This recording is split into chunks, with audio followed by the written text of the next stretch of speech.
Mag-apil tag a day in my life. Charis.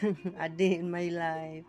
Bitaw guys, mag-eskwela ta ani guys, naani nga side guys, mag-eskwela ta sa atong kugulingon para naatay maabot sa atong kinabuhi. Bisag tiguang na ta guys, mag-eskwela gyapon ta guys, kay wa ta kabalo sa panahon guys. Basin di ay og makatrabaho ta og wa ta kabalo, basin og kita bakhang mawalas kalibutan og atong partner baka mawalas kalibutan, simba ko lang. At least andam ta. Nga di pa man sad ta ugod-ugod guys, nga di pa nato makaya. Kaya pa man sad nato mo eskwela, kung kaya pa gyud. Labi nato mga batanon pa. Eskwela gid mo kay ngano. Dili ra ba gid agadawat ang Pilipinas kung way nahuman. Lugusa ganig pakatrabaho ang nay nahuman, unsa na lang ang walay nahuman.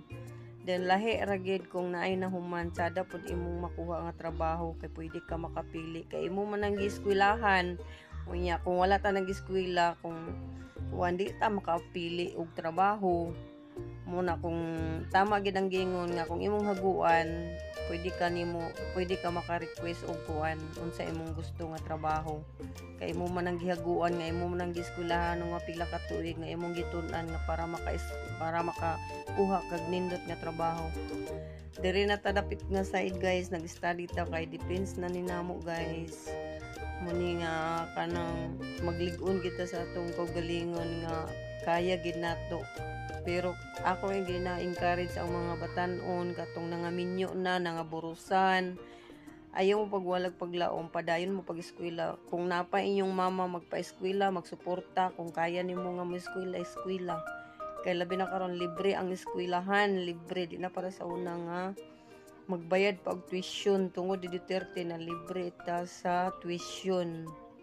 Di lang gud nato una-unaon ang kakapoy, mahuman ra lagi ta, basta di mo undang human ra gid ta rani. Mao nang ato ginasyang timan-an ang atong Hello guys, nakurat ko kaya gibidyohan ko. Nangaon na mi sa eskwelahan guys. Nya gabalon man mi, basta taas-taas among kuan klase.